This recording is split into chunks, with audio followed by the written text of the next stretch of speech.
Welcome to the Future of Teamwork podcast, where we explore cutting-edge strategies to keep teams human-centered, drive innovation, and empower you with the tools and insights needed to help your team excel and thrive in today's rapidly changing world. Your host is Dane Grunewald, a seasoned expert with over 20 years of experience enhancing team dynamics and innovation. Today, Dane is joined by Sejal Thakkar. Sejal is the Chief Civility Officer at Train Extra. She founded Train Extra to empower teams to create civil, safe, positive, and inclusive workplaces. She's also the Chief Culture Officer at Nobody Studios, has given 2 TEDx talks, and is a keynote speaker. Tune in to discover, first, that you can lead the charge in creating a civil workplace. Incivility is a growing issue, but by modeling civility and setting clear expectations, you can drive positive change at any level. Don't wait for leaders. Start fostering a respectful culture today. Second, transform conflict with the power of calling in. Instead of calling people out, call them in to address issues like microaggressions in a supportive way. This approach builds understanding, growth, and a safer team environment.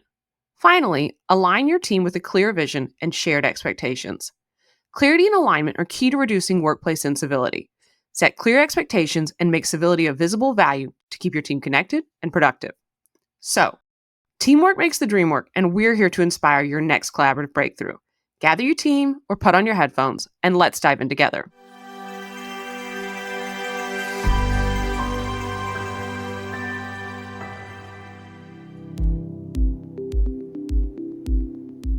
Welcome to the Future of Teamwork podcast. My name's Dane Grunewald, CEO of the Huddle 3 Group, and today I'm joined by Sejal Thakkar. Sejal is the Chief Civility Officer at Train Extra. She's also the Chief Culture Officer at Nobody Studios, has a couple of TEDx talks to her name, keynote speaker, and this whole concept of civility and incivility is really fascinating for me. So I'm excited to dive into the conversation. Welcome, Sejal. Thank you. Thank you for inviting me. You bet. So we had a good chat before the show, but for the benefit of our listeners, could you provide a little bit more of a backstory on how you came to land on this whole movement of civility and the great work that you're doing? Thank you. Yeah, no, I for the first decade of my career, I was a defense attorney. So I was actually working and representing leaders, working a lot with HR, representing organizations and all kinds of employment law cases. But I ended up focusing in and specializing in cases that involved harassment, discrimination, retaliation. And so as I was doing this work, I saw firsthand, what happens when civility goes out the window, right? And it wasn't pretty. And I was coming in after the fact, cleaning up the mess of everything that had happened. And what I started seeing and started feeling frustrated with, sort of wanting to work with organizations proactively so that we can create better cultures, better workplaces, better environments, so we can keep those darn lawyers away, right? So that became my tagline of let's do this right, and let's not end up in court, because nobody wins. Once the case ends up in court, there's no winners, right? And so, So I after my son was born 12 years ago, I decided, I don't want to litigate anymore. I actually want to work with organizations proactively. So I started my own company called Train Extra that you talked about, where I offer customized workshops, all really geared at helping organizations achieve civility in their workplaces. Awesome. And as we were talking before the show, I think you were saying some of your mentors were like, you sure you don't want to pick a different word like respect? And tell me a little bit more about civility, the stats. You've got some really good content there on LinkedIn that I was seeing this morning. Yeah, well, I mean, when I started thinking about, and I literally did this, where I pulled out all the cases that I'd worked on, and I started taking a look at what was going on in these cases and what could we have done differently to mitigate the risk, right, of these cases ending up in court. And it all boiled down to communication. It's like there were situations where either people didn't see eye to eye on something, or there was an incident that happened and maybe one person took the comment to be offensive and the other person was joking, for example, and I was kind of going through these cases and I kept seeing the same pattern over and over again, is that people didn't know how to get around those situations when they were dealing with incivility, right? And when I say incivility, what I'm talking about is there's a whole range of behaviors that happen at work, right? Or in the world in general, where, if we focus in on the workplace, right, where these behaviors are not necessarily illegal behaviors. Mm-hmm. So they're not your harassment, discrimination, but they might be a rude comment, an offensive comment, a microaggression that happens pretty frequently inside of an organization. And we weren't equipping these folks with how to deal with those situations, right? Yes. And then especially since, as you and I were talking about these last few years, incivility has skyrocketed even more since I started my company, and so really it's helping people understand what we mean by civility, right? And what is, because that's the reason why I picked that word, going back to what you were saying about my mentor, is that, she was saying, well, aren't you just saying that we want workplaces to be respectful, right? Isn't that what you mean by civility? And I said, no, that's not what, it's more than that. Respect is a component of civility, right? But there's more that goes into civility, and you and I can talk about that as we get into the conversation. But yeah, that's kind of how I kind of viewed it, and I think it was the best thing that I mean, when I look back on which track I could have taken, because I could have done this work in a lot of different areas. I absolutely am so glad I chose this route. And I don't know if you heard, I'm sure you did, because you work a lot with HR leaders, but the Society of Human Resource Management, SHRM, just earlier this year, I think it was in March or April, where they launched their initiative called 100 million, let's have 100 million civil conversations. So now SHRM is now backing what I call civility revolution, right? Yeah. No, that makes a lot of sense. And we talk a lot about the breakdown in human connection, whether it's in our teams at work or even in our communities. And I'm assuming that that's somewhat tied to this skyrocketing incivility that we're seeing. Yeah. So it seems like it's basic connective tissue that we've not paid attention to in recent times.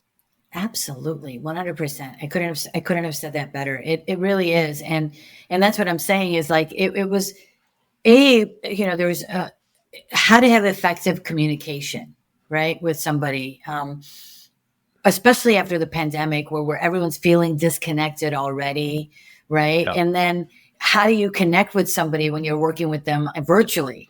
For example, at Nobody Studios, where I'm the chief culture officer there. And it's been challenging to really help craft their culture strategies when a lot of the people that are working together have never even connected in person. So their only connection is in the remote world, right? So basic, just how to have effective communications just in general, but also during those difficult situations, right, where you don't see eye to eye. So the other thing was people, the leaders that I was dealing with and just people in general. So everything that I talk about in civility, it really applies to everybody. It's not just for the leaders, right? It's for every single person in the organization needs to know this stuff. But like how to have a healthy dialogue, for example, right? Like there's a deficiency. I mean, it's every HR person I talk to, in the ability to have productive discourse, right? And have a constructive disagreement. That if people don't know how to do that, then that could lead to incivility, right? That creates silos. People feel like, oh, you're not on my team or you don't have my back. And so that, effective communication separately, then the second thing was the healthy dialogues. Like, how do we have healthy dialogues? Because no matter which organization you're in, there's always going to be a situation where people don't see eye to eye because we all view life differently. We have different experiences.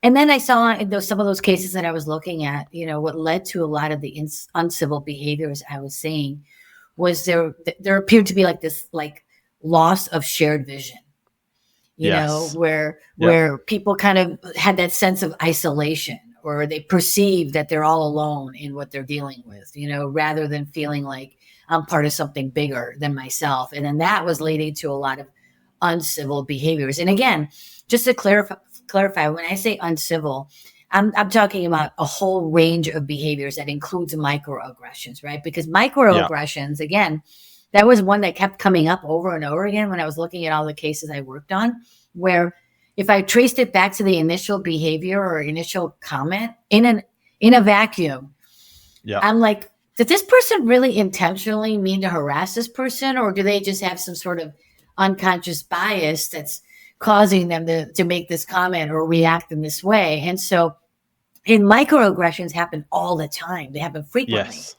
And they happen casually. And so I just felt like there was a lot of gaps where organizations were missing the mark on how to properly prepare their teams and their people to deal with these situations, right? So, Yeah, definitely.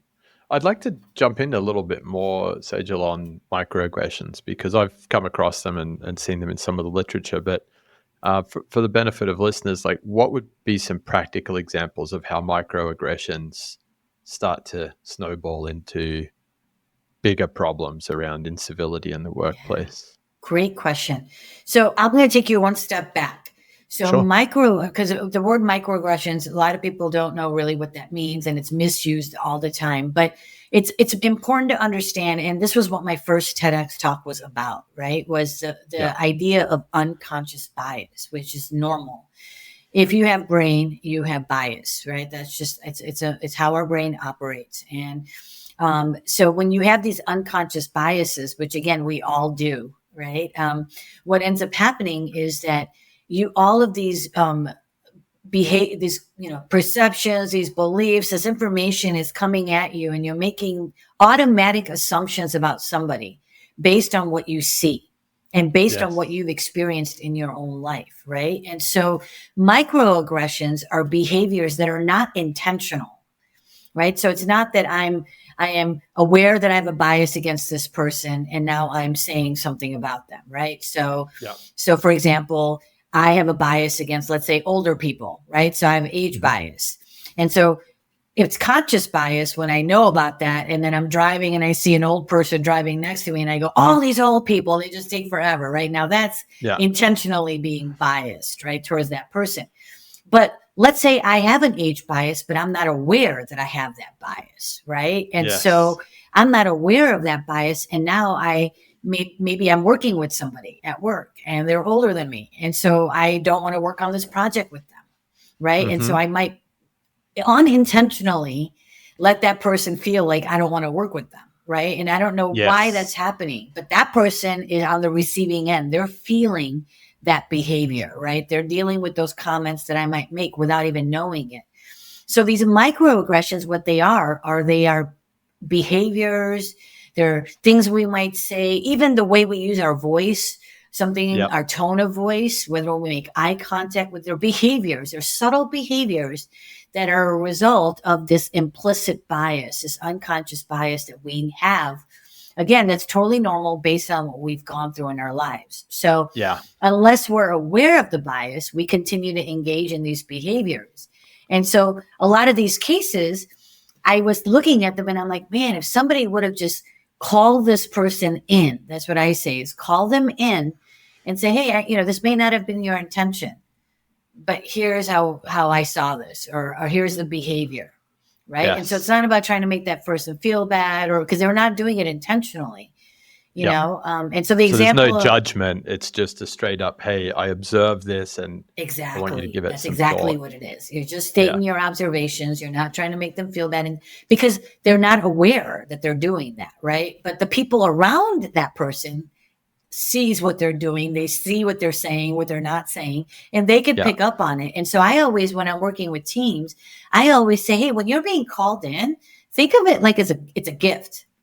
That person's letting you know that, hey, you may not be aware of it, and there's nothing wrong with that, but this behavior could be perceived in this biased way, right, by this person. And so ultimately, the point I want to make sure that gets hammered home is that whether or not the behavior is intentional or not. So in a microaggression, it's not intentional, but in a conscious bias situation, it is intentional. The point is that the impact that it has on that person is the same. Right. And so I think it's important. And as I do my civility work, and part of that is sharing a framework with people about when you see these kinds of behaviors that are like microaggressions, how do you call somebody in? What do you say? Yes. How do you do that? And it seems so basic, right? Yeah. But it is.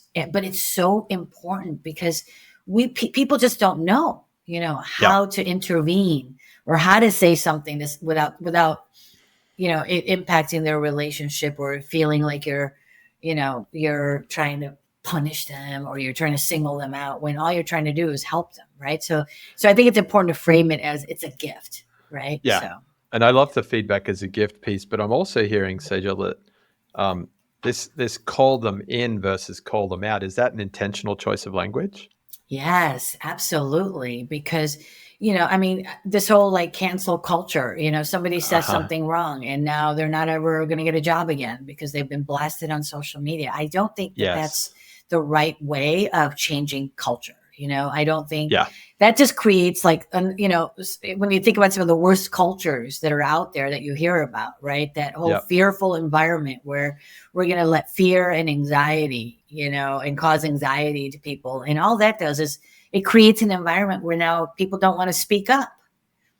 Yes. Right. And this becomes a huge problem for companies. I mean, I always say, like, if you haven't heard about anything or if your employees are not saying something, that's a red flag. Because you want to create an environment where people are coming to you more frequently, more often. They're more comfortable with sharing their concerns or ideas or whatever they're observing. We don't want that kind of fearful environment. We want the opposite. We want to create safety, right? So people feel comfortable to voice these things. Because, I mean, think about it. If you're HR, wouldn't you rather know about it so that you can do something about it to prevent the harm from continuing or escalating or ending up on social media, God forbid? Like, just spend an hour on LinkedIn. You see, people are not afraid to share what they're dealing with in the workplace anymore. It's making social media. So I think that old school mentality of what happens within the four walls is never going to leave the four walls. Like, that's old. It's gone. That's totally gone. No, you're absolutely right. You mentioned a framework that you'll work on with teams. So is it just HR or just the leader that's calling these people in, or is it more of a inclusive, like any team member can call anyone else in for a conversation about an observed behavior? Yeah, no, it's everybody and anybody, right? Top to bottom, everybody's a part of the solution. And that's really where I think the huge shift needs to be. We can't just place the responsibility or accountability on just the leadership.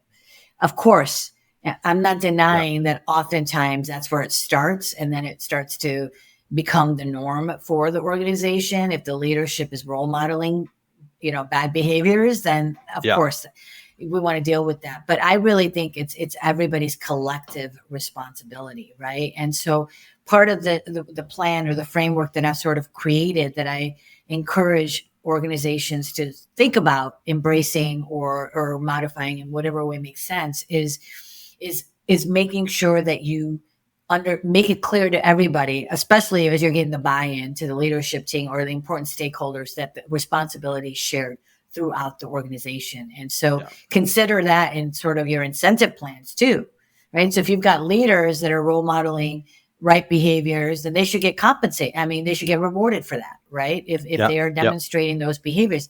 Vice versa, the opposite. If you've got certain role models or certain behaviors that are not role modeling those behaviors, right? Like, think about how that's going to impact the environment. Because when you look at any of the situations that come out where you hear about some big name CEO or C-suite person that was engaging in all these behaviors just recently, right? Like, it's just every day you hear about something. This behavior's gone on for a really, really long time, and almost everybody knows about it. And yet it continues to happen, right? And then, so I think a responsibility needs to be shared. And I also think you need to be very clear, right? That if these behaviors, and I can walk through the kind of the plan with you, is that if these behaviors, we're not going to tolerate these kinds of behaviors. So there will be accountability, right? So, and then you have to follow through on that. If you say you're going to hold somebody accountable and then you don't, right, then that's the whole team sees it. Then the norms are it's not going to create that trust that you need. Well, let's do that. Let's dive into the framework, Sejal, because that sounds like it's a very practical approach for any of our listeners to kind of jump in and grab and start thinking about tomorrow. Yeah. So the first part, so I love acronyms, both of my TEDx talks, I create a framework around acronyms. So this is CAP. right? So, Yeah. it stands for Civility Action Plan, right? And so the when I say civility, is the first step is really to get clarity, right, on what civility is. And so, you and I were talking about this, that, one of the reasons why I focused in on civility is because civility, the word itself, could mean a lot of different things to a lot of different people, right? And so for organizations, that's the first step, is let's get really clear on how we as an organization define what civility is, right? And because every organization has to also decide their core values, right? And so I'm out there advocating for organizations to make civility one of their core values, right? And so just like you would with any of your core values, you want to define that, and what that means for your organization. And so, there's a lot of different definitions out there about what civility is. I'll just share one with you that I use in my workshops that really resonated with me. But it was a definition by a Dr. Cynthia Clark. And the way that she defines civility, I like the way she defines it because she breaks it down into different elements. And as a lawyer, I love things broken down into the basic, elements that everybody can follow. But she said that civility it encompasses several different things, right? The first thing is that respect. In order for you to have civility, the parties have to have an authentic respect for each other, So we may not necessarily be the biggest fans of each other, or there may be things that you and I don't like about each other, but there has to be that underlying authentic respect for each other, right? Like, we're both human beings. We deserve the same dignity and respect. So that has to be the first step. But then there's a really intentional, proactive aspect to it, that in those situations where you don't see eye to eye with this person that you have an authentic respect for, right? Where you don't see eye to eye, that you have to make time, right? You have to make time. You have to be present with that person and have genuine discourse, have a dialogue about the situation, right? And so if you think about like our culture, it's the hustle culture. Go, go, go, go, go. This is telling you to do the exact opposite. Because if you don't stop and address the situation, it's not going away. It's going to continue to fester. And then the blow up will happen 6 months from now. Probably has nothing to do with what started the whole thing, right? So, correct. So you have to make it right away. You have to be there and be present and make time to address it. And it's not about like who wins or loses, because you're on the same team, right? The dialogue is really about coming to that, finding that common ground, right? Of here are our core values. Here's our mission, right? So we're going to have to compromise. And how can we both get to a solution that we can both live with and keep going towards that mission, right? And so it's very intentional. And so that's the first step. I'll just stop there and see if you have any follow-ups on that. But no, I like it. I think that making time to be present and the authentic respect, I can see why civility is struggling, because a lot of people now, like, they're overdoing work. They've got too many tools. We're often virtual with people, so we don't have that connection. We don't have that sort of miles in the bank. And once those microaggressions or tensions start showing up, I see in so many teams, people just start hiding from each other. Yes. They hide from the tough conversation. They find ways to work around and get what they need from that department from someone they like. And so we're not really making that time and space. I think that's a really brilliant call to action. Yeah, no. And that's what happens. That's what we saw over and over again in some of the cases I worked on, where it's like, had these two individuals made the time to connect and have a conversation about this, we would not be in this lawsuit. Like, it was that clear, right? But you're right. But then you don't have the conversation, and then it just festers. And so now it's not only impacting you, right, and that person's relationship, but now it's impacting your team. Because, and not to mention that you're spending all this time now worrying about, like, am I going to have to interact with this person? Are they going to try to steal my work? Or are they trying to sabotage my job? And so now you're spending all of this mental energy that you could be on going towards the mission and doing what you really want to do, be the best version of you, right? But now you're spending all of that, giving that the negative space in your head, when if you knew how to handle that situation, or we had created the environment right? Where you could have that conversation, then think about how much more productive we could be, how much more we could do together, et Oh cetera, yeah. right? It's just, Yeah. I just felt like, it was really frustrating because I was doing a lot of the anti-harassment training work as a natural sort of, when I first started to, when I started my business, I started doing that initially. I would get so frustrated because I was like, they're talking about the illegal behaviors, and those things happen the least in organizations. Yes. Do they happen? But yeah, they don't happen as frequently. Whereas But like what there's about all all this this other other stuff. I'm like, but you're not teaching people how to do all this other stuff, right? So yeah. It's interesting, Sejal, because that reminds me of what the safety industry was in the 90s, which was in a lot of hazardous process industry environments, mining, oil and gas. You would focus on the big problems, like what might cause someone to lose a life or lose a limb. And we weren't focusing on the small safety transgressions. And actually, we've seen safety culture improve out of sight since we started saying, hey, the standard you walk past is the standard you accept. And, everyone's responsible for keeping an eye out and making observations about safety moments. So it sounds like you're bringing an approach through the Civility Action Plan, which is a tried and tested approach to driving safety and quality and other key, Yeah. Functions in a business. Exactly. It's the same sort of framework. I would say Yeah. exactly the same approach. Yep. And they do, right? Civility. When I'm talking about civility, it is about safety, right? So part of as we go through the rest of the framework, right, is Yeah.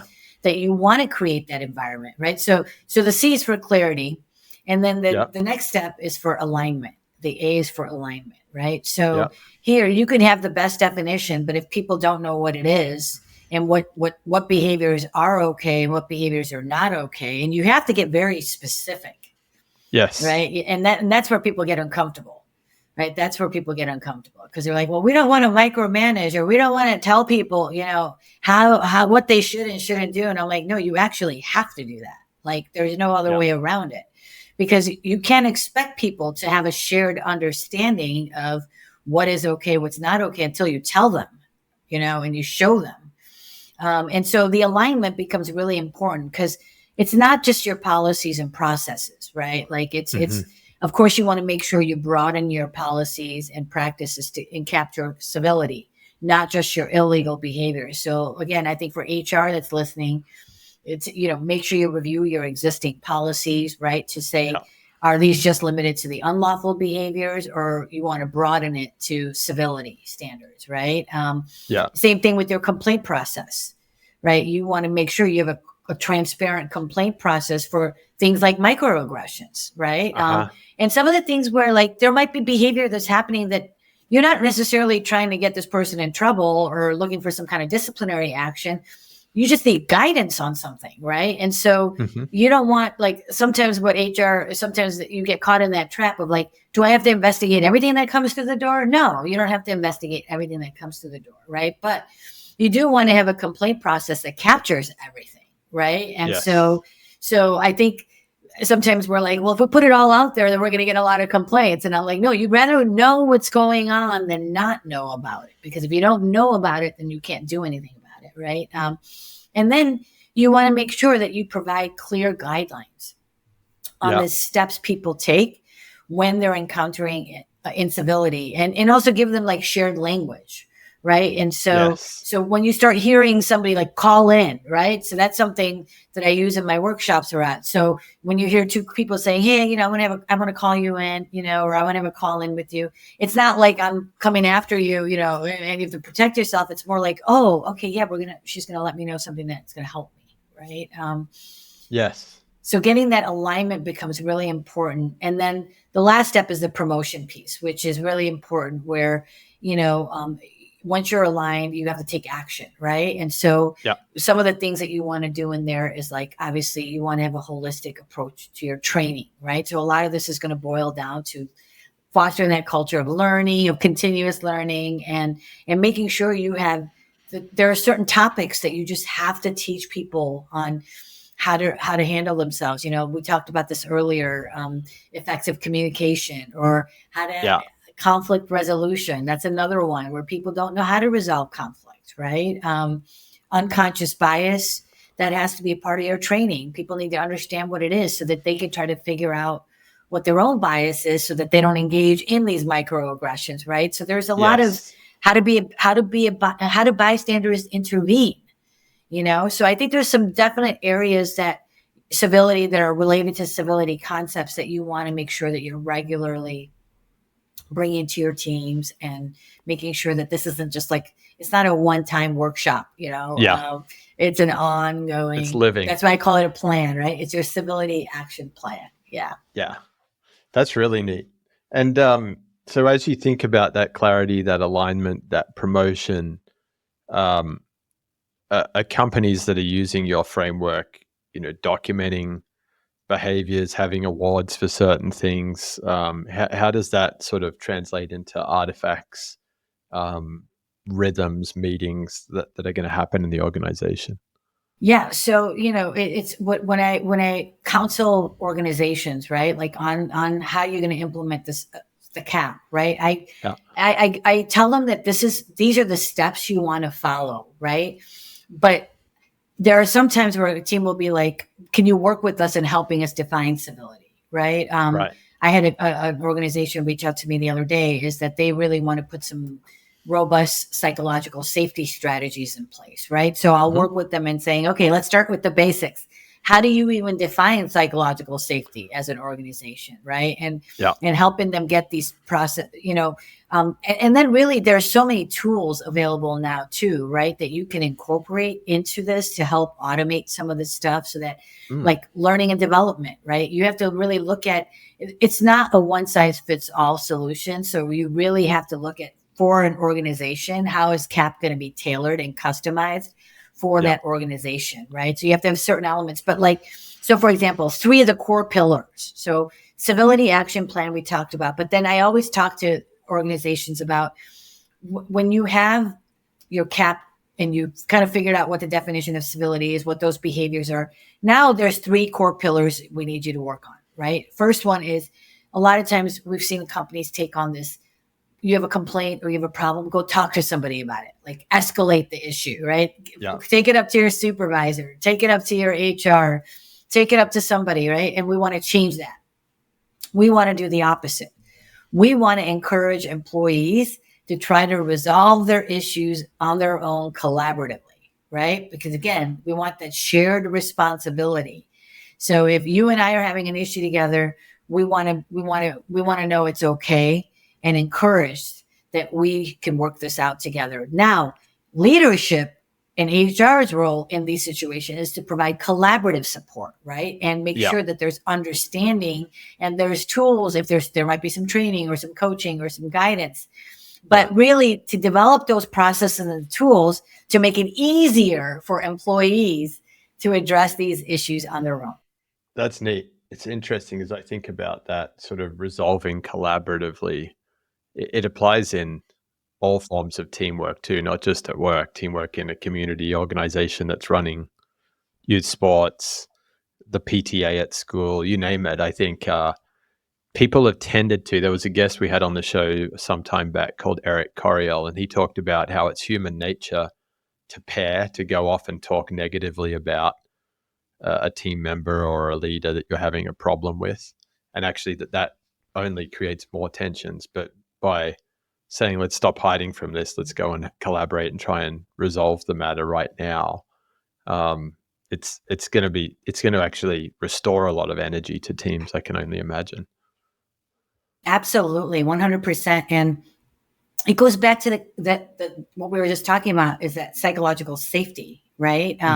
It's people need to feel comfortable and safe to be able to voice their concerns, or even if they've got a new idea, right? And so I did a lot of research and I looked at a lot of different definitions out there of what is psychological safety, and there's tons of them out there. And again, that's why I think it's important for organizations, just like you do with civility. What do we mean by psychological safety, right? And so the one that I like and that I use a lot with some of my clients that I'm working with is the one by Center for creative leadership. And I wrote it down here. I can share it with you. What they say is like the psychological safety at work doesn't mean that everybody is nice to each other all the time. Yeah. Right. It means that people feel free to brainstorm out loud, to voice half-finished thoughts, to share feedback, challenge the status quo, openly challenge and work through disagreements together, knowing that the organization and the leaders value honesty, candor, truth-telling, and that the team members have each other's backs. So that's the kind of environment where people are not going to be afraid to say, hey, you know, I know you didn't mean anything by that joke, but here's how it might have been.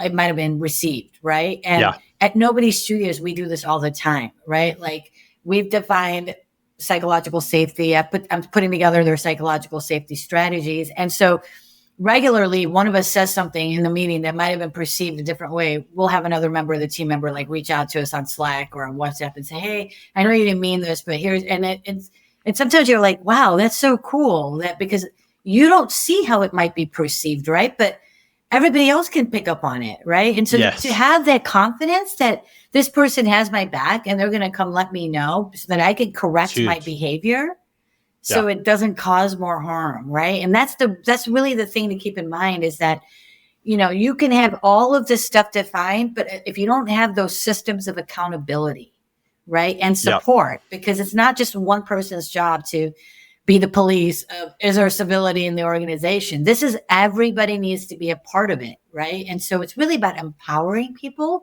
It's not about controlling people. It's about empowering them with these things so that they can do their part. And as an organization, we can grow together. Yeah, it's neat. Yeah, I love that CCL, psych safety description definition. That's probably the best definition I've ever heard. So thanks for sharing that. We'll make sure that we put that in the show notes.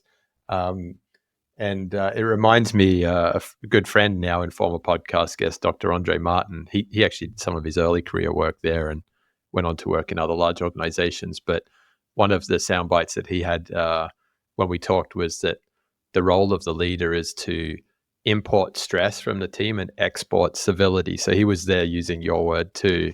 And I love the way that you've framed it as it's all of our jobs, because it really is.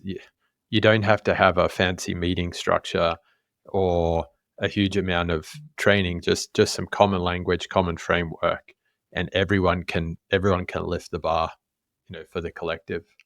Good. And you have to get very specific. I cannot stress that enough. Like I remember, like one of the clients I was working with, and I had presented at one of their team meetings, and then you know one of the senior leadership members said to me, you know, or didn't say to me, but said it kind of like out loud. Sounds like we're telling people how to behave at work, and I'm like, exactly what you're doing.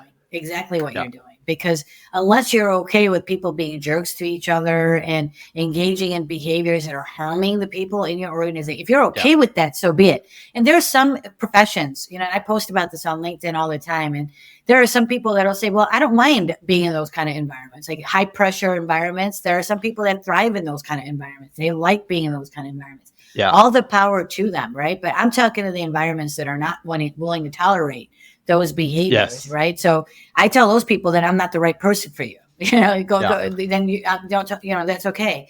But I'm talking to what the statistics show is what's harming so many people in the workplace. And I'm talking to the majority of people that are going to sit here and say, I'm not going to tolerate being treated that way. You know, like I'm not willing to put up with that behavior. And after the pandemic, after the Black Lives Matter movement, you know, after the politics and all the craziness that's going on in the world, the wars, I mean, people's tolerance levels for incivility has gone down significantly. You know, and I've been saying this for 7 years at least, you know, but. And it's only getting worse. I know. People don't want to waste their time and energy in relationships or workplaces where they're not feeling good about being there. You know, we don't want to be in that negative space. Like we want to be in our happy space. And if I'm coming out of work and I'm thinking about a coworker and I've got negative feelings about, I got to address that situation. Otherwise it's only causing me harm and people that I love. Right. And so, I agree with that. And some of your statistics I saw on one of your posts, you said that incivility in the workplace can reduce effort of the team by 48%. That's a massive impact on effort. Yes. And I think by inference, it said quality of work drops by 38%. So we're not talking about, go and do all of this work to get a small lift. Like, this is fundamental, transformative change. Yeah. And we're not even just talking about if the statistics are also like alarming when you think about, even if it's not happening to you, but you're observing it happen to somebody else and how that impacts your work behavior. I mean, that makes sense, right? But again, and the thing is, everybody's aware of these behaviors that are happening, but nobody's doing anything about it. And that's what causes the additional harm. Because if I'm being harassed at work and my coworkers aren't stepping in and they aren't doing it and they see it happening, how much longer do you think I'm going to work there? I mean, not long, right? And so I always get this comment that somebody always asks, like, well, some people are just way too sensitive. Right. And my response to that is maybe, right. But maybe there's good reason for it, because we've allowed just uncivil behaviors in our workplaces, and it's getting worse. It's not getting better. The numbers are saying, again, there's so many, if you look at the SHRM website, because they launched this initiative. Now, when I started talking about civility in 2017, when I started my business, there weren't too many people using that word civility, about talking about bringing civility to work. I mean, that's why I picked that title, because I'm like, nobody else has it on LinkedIn. It's mine. I claimed it. It's my title. Right. And so, but they have all kinds of statistics on their website about the numbers of people. 90% of people are saying that they're dealing with incivility, or they've dealt with incivility in their workplaces. And people think that, I do want to make this point, is that people are saying that, oh, well, now that we're not working face to face, then now we're working remotely, that incivility is going to go down. And I'm like, wrong. Think again. It's only going to go way up. It's gone up tenfold. Cyberbullying has gone up like tenfold, right, since we've been doing remote work. So these numbers are not going down, they're going up. And what we've done hasn't worked, right? And so I think it's really important for everybody to do their part and really, really bring civility into their own interactions with each other, but then start empowering people, in your lives to do the same. Yeah. I've always wondered, particularly now with all the hybrid and remote work and all of the Slack channels, Teams channels, emails, I've always wondered why AI is not being deployed to be sort of like the civility coach. Hey, Dane, I know. Don't send that message. Or I just noticed that you sent these 3 messages to Sejal, and they're very different from the tone in your messages over here to Bob. I'm all over that. Already. I've already put that out there at Nobody's Studios, and I'm like, let's go. This is exactly what we need, right? But again, it's you can minimize a lot of it. You can, because even if you just use Chat GPT, like if you have a quick message you want to send somebody, cut and paste that into Chat GPT and say, how might this be perceived? It'll tell you. It'll say, how can I make this better? And it'll improve it for you, right? And you could see the differences in just, one might be just typing really quickly, and I don't have a lot of time, so I'm writing quickly to let you know that I'm dealing with, what happened with us, right? I'm dealing with it. Yeah. So my intention was to just notify people real quickly, but some people might have been perceiving that as, oh, she doesn't care about the relationship, right? If I didn't use it properly. So absolutely, I think it's a great idea, and it could, especially when you're dealing with people of different cultures too. Yeah, right. Different absolutely. Cultures and different communication styles.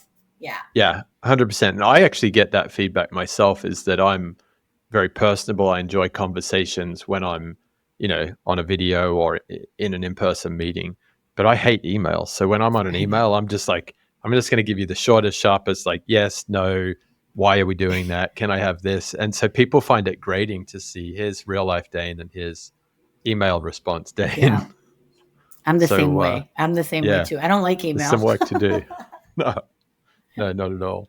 Well, this has been a really cool conversation. It's really piqued my interest, Sejal, for where I can be working even with my own teams to drive this whole civility action plan. There were some really cool takeaways. The number one being that this is a growing trend, which is very disturbing. and that it's a trend that can be solved at all levels of an organization. It's not just the leader's job, but create a culture of it. I thought it was really cool the way that you touched on the fact that people are starting to feel alone or isolated, which is driving that. So creating a bit more shared vision, alignment, even at a cultural level helps here. And the deep dive on microaggressions was really powerful. Probably the highlight for me was this intentional use of the language of calling them in and really putting that into action. I think that's a huge gift. So thank you for sharing that. And then I think in this latter part of the conversation, just thinking about the definitions and being clear and actually stating what is required of the team. I think we've come through an era where people have said, well, no one wants to be micromanaged. And I think a lot of people have stepped a bit too far back from how they set the conditions for success in cultures. And I really like what I'm hearing from you in terms of, well, let's be very clear in what we expect.